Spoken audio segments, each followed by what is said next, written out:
Salmo 119 dice: cuán bienaventurados son los que de conducta intachable andan en los caminos de Jehová. Cuán bienaventurados son los que no quebrantan la ley, porque andan en sus caminos y guardan sus testimonios. En verdad no hacen iniquidad, porque andan en sus caminos. Tú nos has encomendado tus preceptos para que sean, escuchen, muy guardados. Cuánto anhelo que sean encaminados mis caminos para guardar tus preceptos. Entonces, no me avergonzaría al conocer todos tus mandamientos. Entonces te alabaré con rectitud de corazón, porque he aprendido tus estatutos. Enséñame tus preceptos. No me abandones del todo. ¿Cómo podrá el joven mantener puro su camino? Guardando su palabra. Con todo mi corazón te he buscado. En mi corazón he guardado tus dichos para no pecar contra ti. Bendito tú, oh Jehová. Enséñame tus estatutos. No permitas que me desvíe de tus mandamientos. Consideraré tus estatutos. Meditaré en tus caminos. Me deleitaré en tus preceptos. No me olvidaré de tu palabra. No creo que haya un mejor salmo para abrazar y entender qué es atesorar la palabra de Cristo. Y puntualmente en esta mañana quisiera que veamos, como leyó recién Samu, dos versículos que son muy sencillos, que no presentan un gran desafío a la interpretación, que no contienen dificultades, pero de un gran peso y de gran relevancia en el contenido de la carta que estamos viendo. Me tomé la molestia de armar, digamos, un bosquejo general, a rasgos muy amplios y generales, de las cartas paulinas, ¿sí? En esencia, digamos que si uno toma una fotografía panorámica de las cartas de Pablo en el Nuevo Testamento, la figura que encuentra es esta, ¿sí? No sé cuántos de ustedes suelen trabajar en Word, pero vieron que la aplicación te permite elegir una plantilla dependiendo del uso que quieras hacer. Si quieres hacer un folleto, una invitación, un currículum vitae, un estudio, un informe. Bueno, esta es la plantilla de Pablo. Y más allá de que tiene sus variantes y sus diferencias puntuales, en esencia se divide en 4 partes esenciales. Su saludo inicial a la iglesia, en el que siempre presenta su autoría apostólica, una salutación de afecto, ¿sí? Una oración por la iglesia. Esto es casi siempre una constante en cada una de sus cartas. Y luego pasa a un segundo punto, que yo le llamé desarrollo, básicamente en el que justamente desarrolla sus argumentos teológicos sobre los cuales escribe el motivo de su carta. Presenta la doctrina de la fe cristiana y presenta defensas ante los ataques contra la fe del Evangelio de Cristo. Y posterior a todo este desarrollo, llega una tercera parte, que es la aplicación. Es decir, es la traducción de todo lo que viene desarrollando teológicamente. Y ahora estamos justamente aquí, ¿no? Siempre van a ver en las cartas, casi siempre, por tanto. Así que, hermanos, os ruego por la misericordia que presentéis vuestros cuerpos. Siempre van a encontrar ese quiebre en su escritura que hace la diferencia entre la razón por la cual abrazamos la fe y las columnas de nuestras creencias con la aplicación de cómo debemos practicar todas estas verdades que él presenta en su mensaje. Finalmente tiene su despedida, en la cual encontramos saludos, alguna instrucción personal a alguna persona y algún, lo que la Biblia llama, o la teología se llama doxología. ¿Qué es la doxología? Es una manifestación de la gloria de Dios, es una poesía a la gloria y a la persona de Cristo. Por lo general, esos son los componentes de las cartas de Pablo, ¿sí? Entonces, ahora mismo estamos en este punto, ¿sí? En la aplicación. Aquí es donde tenemos que trasladar todo lo que venimos evaluando y considerando en estos 3 capítulos, se traslada aquí. Ahora bien, David el domingo pasado estuvo hablando de que debemos vestirnos, ¿sí? O mejor dicho, revestirnos con las vestiduras del carácter cristiano, ¿sí? Y entre esas cualidades se encuentra la honestidad, los sentimientos de entrañable compasión, la humildad, la bondad, la honestidad, no mintáis los unos a los otros, mansedumbre y longanimidad. Pero el cinto, ¿sí?, que une todas estas prendas, ¿sí?, que une la túnica del vestido cristiano, es el amor, es el vínculo perfecto, es el vínculo que une todas estas características que definen al carácter cristiano. Ahora bien, el capítulo 3, ¿sí?, hasta donde llegamos, Pablo utiliza 2 figuras para explicar sus puntos. Él utiliza 2 alegorías. La primera habla de estar vivos y estar muertos. Leen los primeros versículos, dice: poned vuestra vista en las cosas de arriba, ya que habéis muerto con Cristo y habéis resucitado a una nueva vida. Está haciendo constantemente esta división entre las cosas que hacíamos cuando estábamos muertos, nuestros delitos y pecados, y en las cosas que ahora accedimos, ¿sí?, en la nueva vida en Cristo. Y establece el patrón de conducta que el creyente debe tener. Todas estas cualidades, ¿no? Esa es la primera figura que utiliza Pablo para explicar cómo debemos comportarnos. A partir del versículo 12, Pablo deja de lado la figura de aquellos que han muerto y han resucitado y adopta la figura de vestirse de un nuevo hombre, ¿sí?, cambiarse las vestiduras del viejo hombre en el que estaban las malas prácticas, la mentira, la fornicación y todo este tipo de cosas. Nos quitamos estas prendas y nos vestimos del carácter de Cristo, ¿no? Esa es la figura que viene ahora. ¿Y por qué es importante recordar esto? Porque cuando leemos los versículos 16 y 17, tenemos que estar pendientes y recordar que la palabra de Dios abunde en nosotros y more, es con el fin de que todas estas cualidades sean en verdad genuinas en nosotros. El fin en esta porción de texto es que nosotros lleguemos a ser esa clase de persona. Mientras analizaba cada una de las características y recordaba lo que David desarrollaba el domingo pasado, pensaba, obviamente que,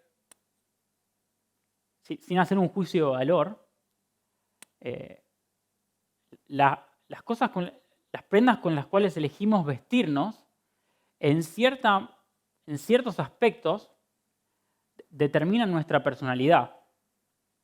Es decir, si soy una persona discreta o tímida, no voy a vestirme de una forma exuberante o muy llamativa.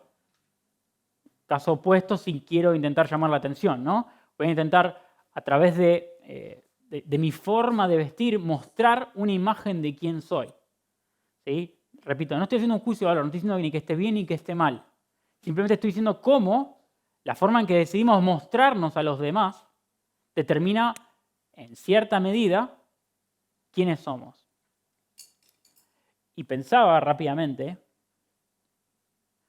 ¿cuántas personas conocemos que sean reconocidas por una honestidad plena?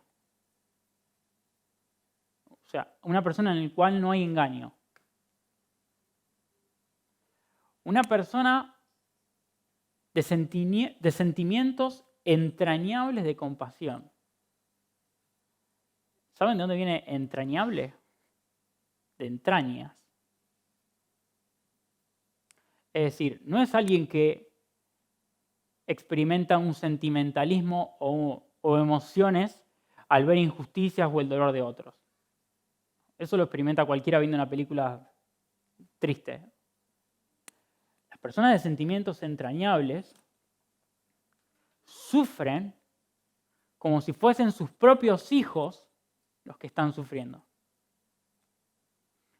Empatizan, no de una forma ajena, qué pena me da ver esta condición, sufren en su propia carne como si fuesen sus propios hijos. Esa es una empatía, diría, sobrenatural. ¿Cuántas personas conocés que se visten de mansedumbre? David lo definía como poder bajo control. Pensaba, la Biblia define a Jesús, los profetas lo describen como el león de Judá. Pero en el Nuevo Testamento lo vemos como un cordero que es llevado al matadero. ¿Creen que no tiene poder? Si eres el Hijo de Dios, sálvate a ti mismo. Bájate de la cruz. Mansedumbre.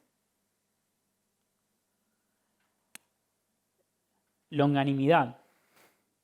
En griego es la palabra macrotumeo. Macro la conocemos, no es algo a gran escala, a gran medida macro, ¿no?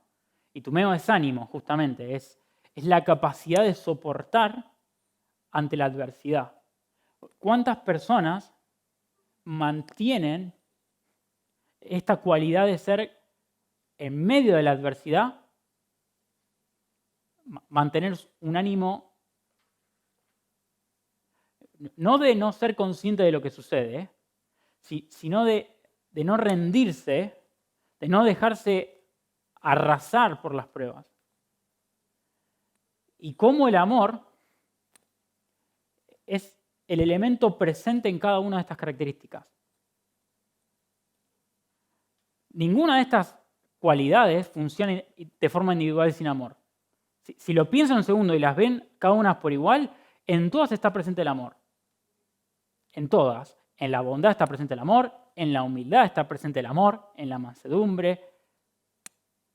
No puedo separar, no puedo ser una persona mansa pero no ser una persona que no experimenta amor. No puedo ser una persona bondadosa y no tener amor. Por eso ese es el vínculo que Pablo menciona que une todas estas características. Bueno, bien, esto habló David el domingo pasado y no quería robarle demasiado contenido, pero sí me parecía importante recordarlo para ahora tener en cuenta estos dos versículos que vamos a analizar. Bien, yo quisiera compartirles esta resolución de Jonathan Edwards. No sé si lo conocen, probablemente haya sido uno de los teólogos más brillantes que ha dado la historia.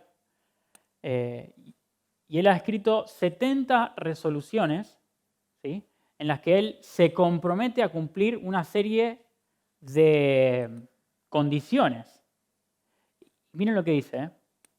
Estoy resuelto a estudiar las Escrituras tan firmemente, constantemente y con frecuencia, al punto de que pueda encontrar y plenamente percibir que estoy creciendo en el conocimiento de ella. Unas personas cercanas a él dicen que estudiaba 13 horas por día. Tenía 11 hijos y era pastor en la iglesia. No sé cuántas horas tenía su día, pero era un hombre el cual, después les compartiré la primera resolución, se comprometió a invertir su tiempo al 100% para Cristo. Ya se los mostraré más adelante.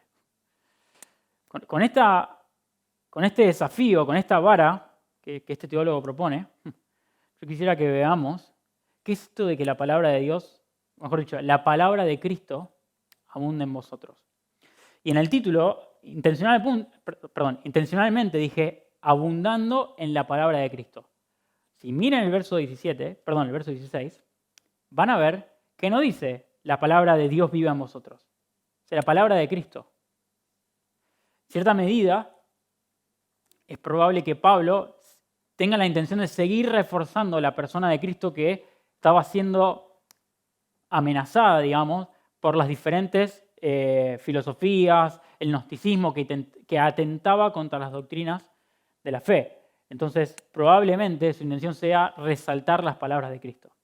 Ahora bien, es un desafío pensar si los colosenses realmente tenían acceso, de la misma forma que tenemos hoy, al testimonio y el ministerio de Jesús.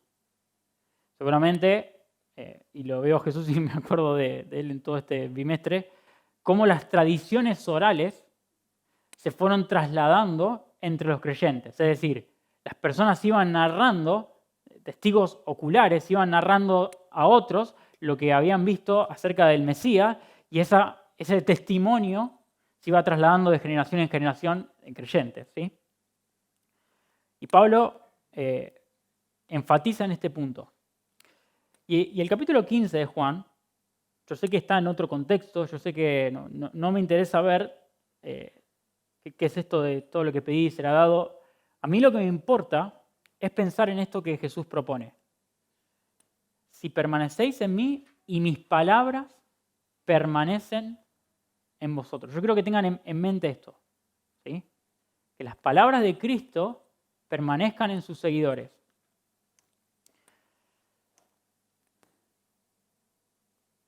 La morada efectiva, y lo puse entre comillas, de su palabra, implica muchísimo más que simplemente memorizar un pasaje bíblico, un texto, un capítulo, una cita. Y hay dos pruebas que demuestran esto. Satanás es una persona que conoce las Escrituras y seguramente es capaz de memorizarlas mucho mejor que cualquiera de nosotros. Si recuerdan, Mateo 3, Lucas 3, cuando tienta a Jesús, lo hace haciendo uso de la Escritura. Obviamente, una utilización manipulada y fuera de contexto. Pero no es ajeno a las Escrituras. La palabra de Dios mora en Satanás, pero no es una morada efectiva. A su vez, los judíos también conocían las Escrituras. De hecho, la forma en que ellos tenían de aprenderlas era mediante la repetización y la memorización del Antiguo Testamento. Ellos no tenían la Biblia tal como nosotros, y toda la literatura hebrea se basa en los juegos de palabras, en las rimas, en el sonido que producen las palabras, y de esa forma los judíos buscaban maneras de recordar de una manera dinámica el Antiguo Testamento. Y ellos conocían, evidentemente, las Escrituras bastante bien, probablemente mucho mejor que varios de nosotros. Pero miren este debate entre Jesús y los judíos. En el capítulo 5 de Juan, Jesús se enfrenta ante este problema. Y es que, dice Jesús, el Padre que me envió, ese ha dado testimonio de mí, pero no habéis oído jamás su voz, ni habéis visto su apariencia. Y miren lo que dice, y su palabra no la tenéis morando en vosotros, porque no creéis en aquel que envió. No está diciendo que no conocen la palabra, no está diciendo que no memorizan, no están diciendo que nunca la oyeron, está diciendo que su palabra no mora en ellos, que es muy diferente. Capítulo 8 de Juan, de nuevo, sé que sois descendientes de Abraham y sin embargo procuráis matarme porque, miren, mi palabra no tiene cabida en vosotros. Esto es la parábola del sembrador, ¿no? La semilla llega a la tierra, pero no tiene lugar donde crecer. O las circunstancias no son las ideales para que la semilla dé fruto. No tiene lugar en el corazón de los judíos. La memorización de las Escrituras, sin dudas, es un medio, es una herramienta, es un arma espiritual que el Señor nos confió a fin de disponer de ella, y me gustó esta figura. Lo que hace la memorización de las Escrituras es arar nuestro corazón. Y sigan pensando en la parábola del sembrador, ¿no? Para que la semilla dé fruto, la tierra necesita ser trabajada.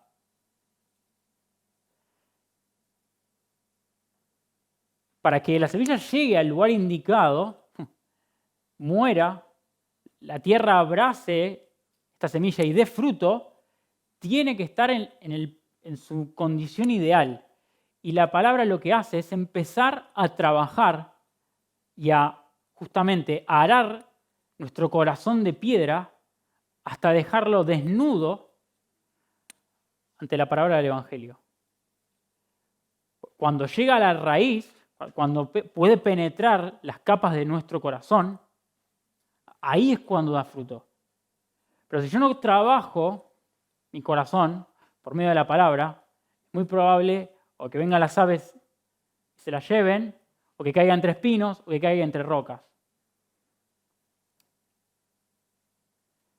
Y la semilla produce dos efectos: fe y santidad. Siempre que el Evangelio da fruto, estas son las dos, los dos primeros frutos que da, o los más notorios, son fe y santidad. Estas cosas no van separadas. El que fue sembrado en tierra buena, miren, este es el que oye y entiende la palabra. ¿Acaso no oían todos los judíos? Sí, claro que sí. Pero no todos la entendían. Que también da fruto y produce a cual 100 por 1, 100 por 60 y 100 por 30. En la oración de Cristo por la iglesia, vemos justamente esto.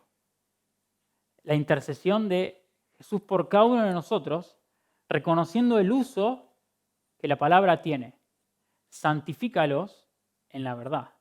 Y tu palabra es la verdad. Cuando la verdad de su palabra mora, produce transformación, obediencia, santidad. Esos son los resultados de una vida que da frutos.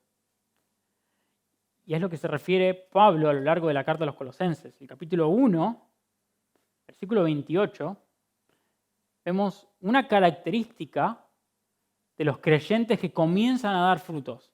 Y miren cuál es la misión de Pablo entre la iglesia.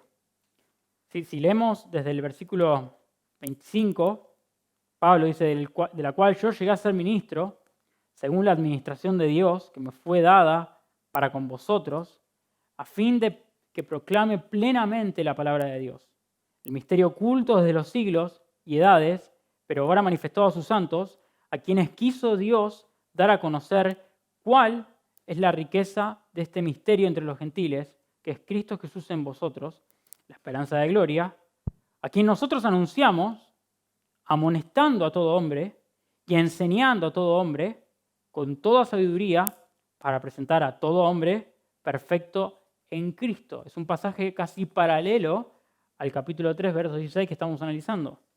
La palabra de Cristo viva o abunde en vosotros con toda sabiduría, enseñando y amonestándoos los unos a los otros con salmos e himnos y cánticos espirituales, cantando con gratitud en vuestros corazones a Dios. Uno de los resultados que produce el fruto del Evangelio en nuestras vidas es que cuando la palabra comienza a trabajar en nuestros corazones y en nuestra mente,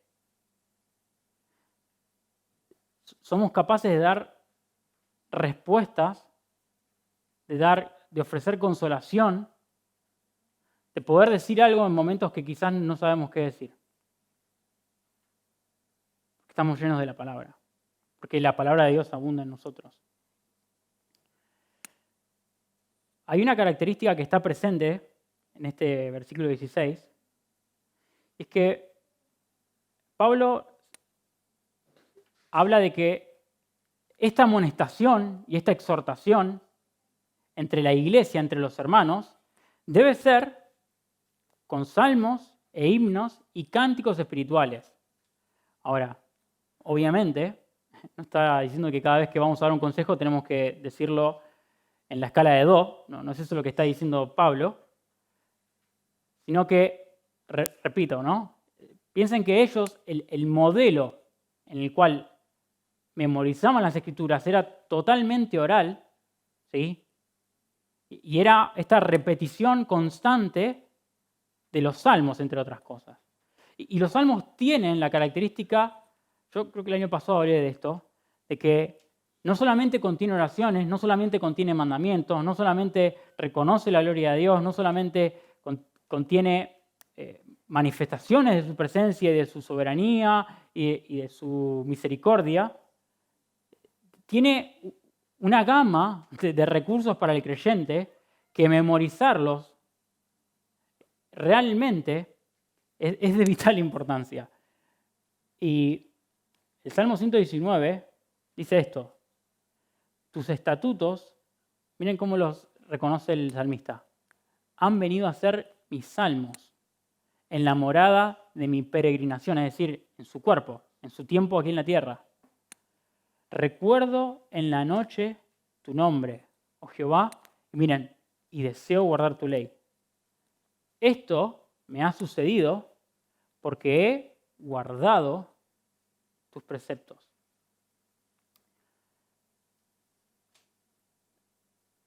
¿Recuerdan la Gran Comisión?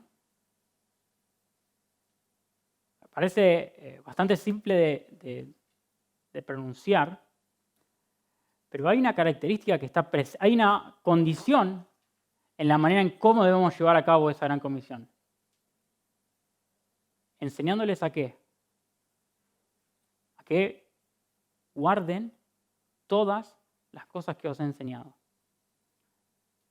Está diciendo, ¿tienen que enseñarles a las personas lo mismo que yo dije?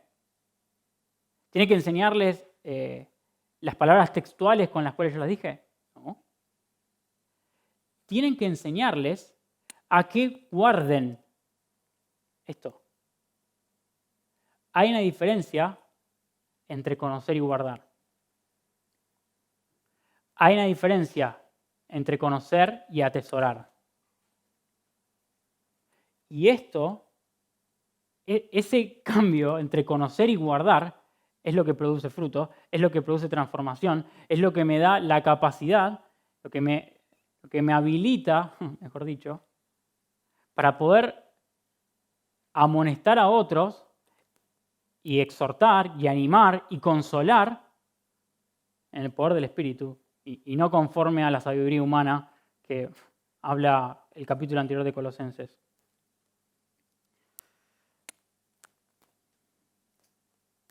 Miren, acompáñenme un segundito a Mateo capítulo 11.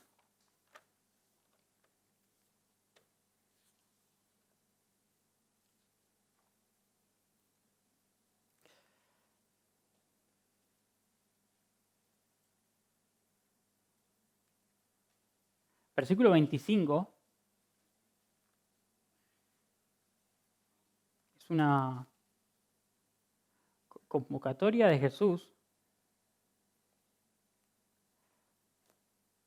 a aquellos que están cargados y trabajados. Dice el versículo 25, en aquel tiempo, tomando Jesús la palabra, dijo, te alabo, Padre, Señor del cielo y de la tierra, porque escondiste estas cosas de sabios y entendidos y las revelaste a los niños. Sí, Padre, porque así fue de tu agrado. Todas las cosas me fueron entregadas por mi Padre. Nadie conoce plenamente al Hijo, sino al Padre. Y nadie conoce plenamente al Padre, sino al Hijo, y a quien el Hijo lo quiera revelar. Venid a mí, todos los que estáis trabajados y agobiados, y yo os haré descansar. Ahora, presten atención al versículo 29.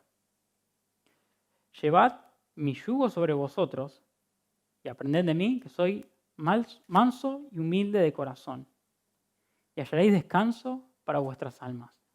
Pregunta, ¿acaso llevar un yugo es una tarea liviana?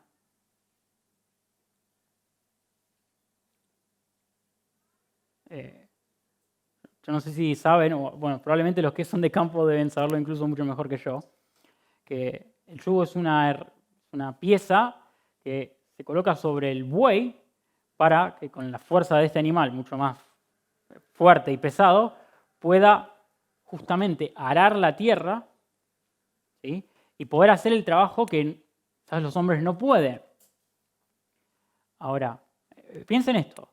Jesús está convocando a las personas agobiadas y trabajadas, pero no las convoca a un spa. No la está convocando a un lugar de descanso, de rejuvenecimiento. Está convocando a poner su yugo. Y eso es al menos llamativo.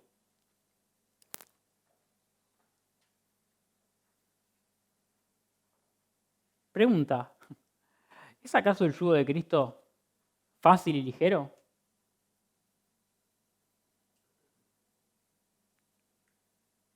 El que quiera venir en pos de mí, tome su cruz y niegue a sí mismo. ¿En qué aspecto es fácil y ligero? ¿En qué aspecto, cuando Jesús dice esto, está pensando que en esta negación aligeraremos nuestra carga y hallaremos descanso? Si yo tuviese que representar este texto, si tuviese que trasladar la imagen de lo que Jesús está diciendo, yo creo que nosotros somos el buey, ¿no? ¿Sí? En esta figura que Jesús utiliza, nosotros somos el buey. Y Jesús es quien lleva el arado, ¿no? Está detrás del buey, llevando el arado. Pero lo que hace Jesús, de una forma sobrenatural, es lograr llevarlo más allá de mis fuerzas. Entonces, de pronto soy un güey de 300 kilos que está siendo empujado por un hombre y que está empezando a arar mi corazón para que la palabra de Dios encuentre refugio, encuentre morada en mí. En cierta medida creo que de eso se trata del trabajo pastoral. Y creo que la vida espiritual tiene que ver de un constante permitir a Cristo que Él are mi corazón. Que permita este trabajo molesto, duro y doloroso de remover las cosas que no permitan que yo dé fruto.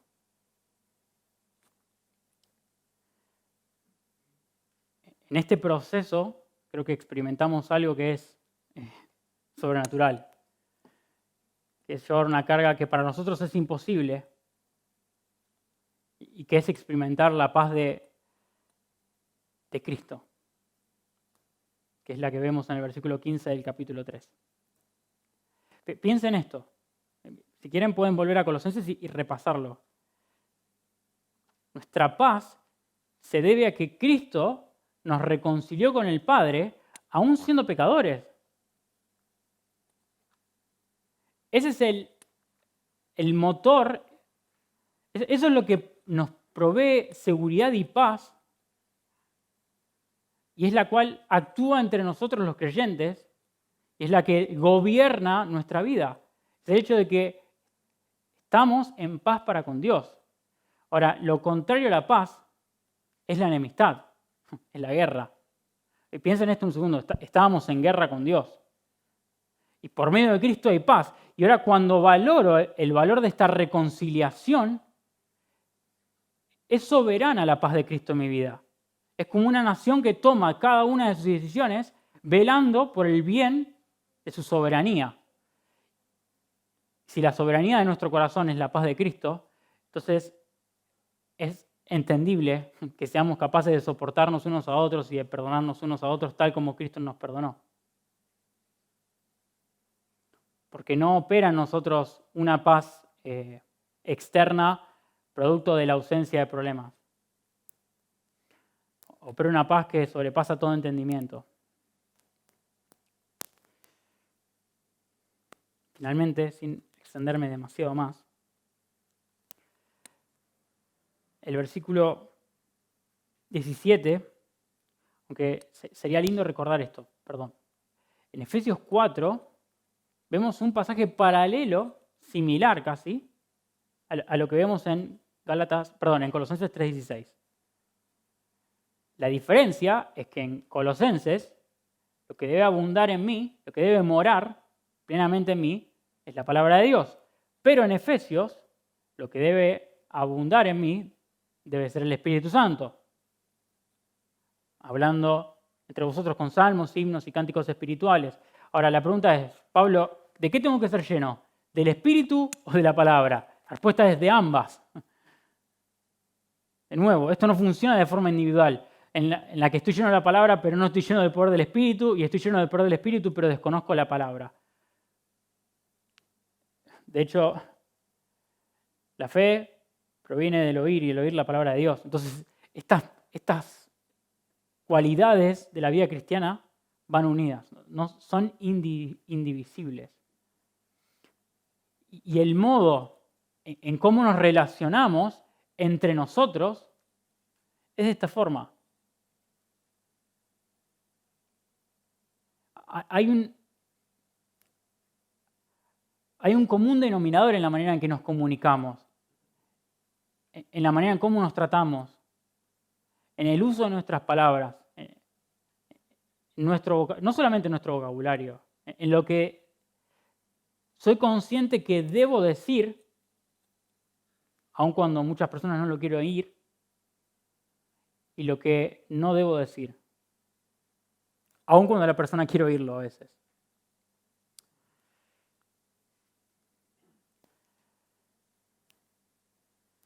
Esta es la primera resolución de Jonathan Edwards.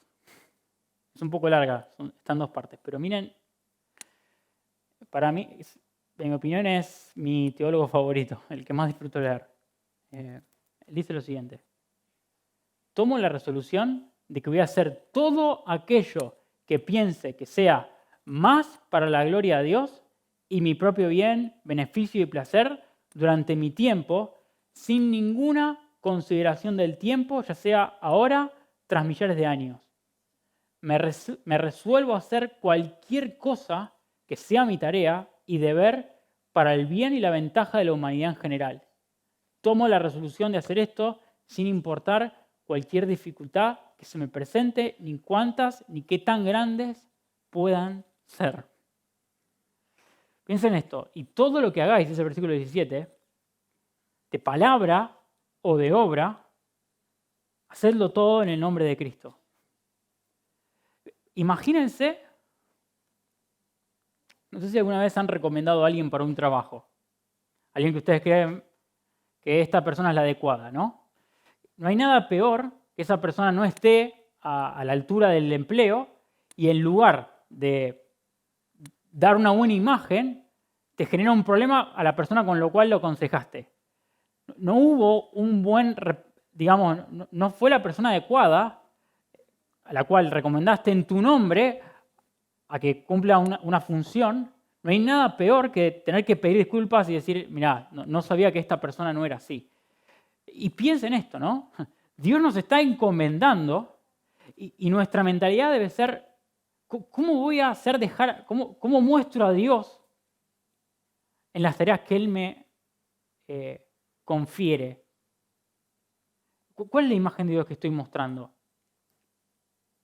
Y pensar en esto, voy a dar el 100%, no importa el costo que represente cumplir esto perfectamente, este es mi fin.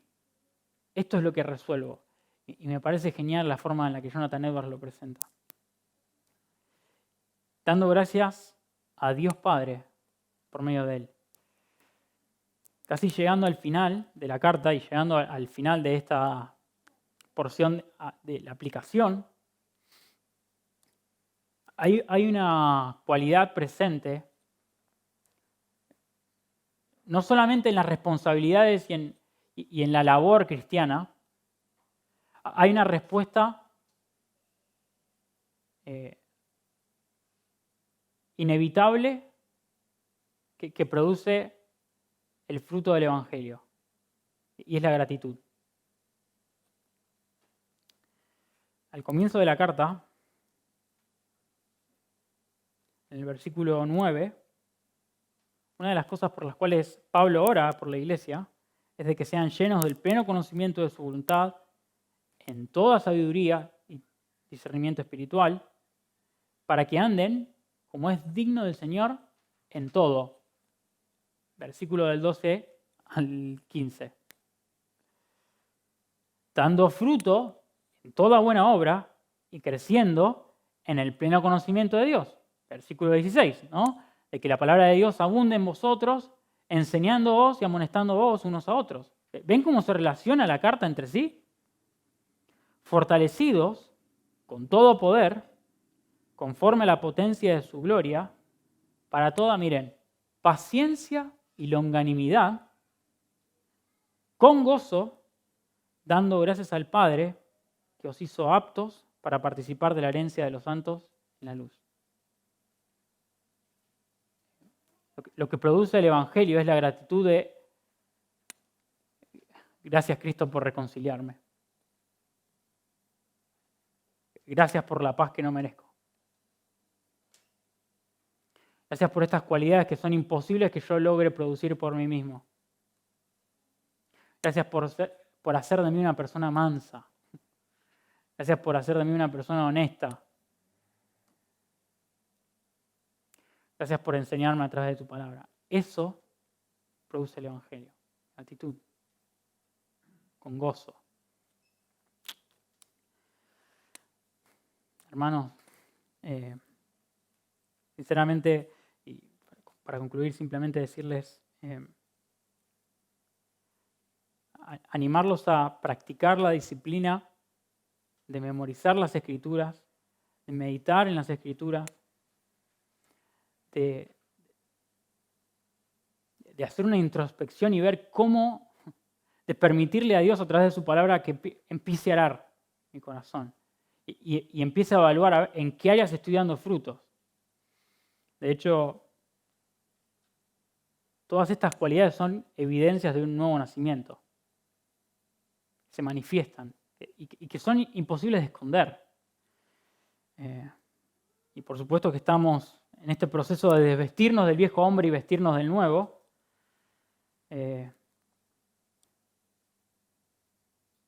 Creo que a veces me pregunto, ¿en qué grupo voy a estar de los que dan frutos? ¿De los que dan a 100? ¿De los que dan a 60 o de los que dan a 30? Y creo que eso en gran parte depende, hay un gran alto de responsabilidad de la tierra en permitirse dejar arar justamente. Dios los bendiga, hermano.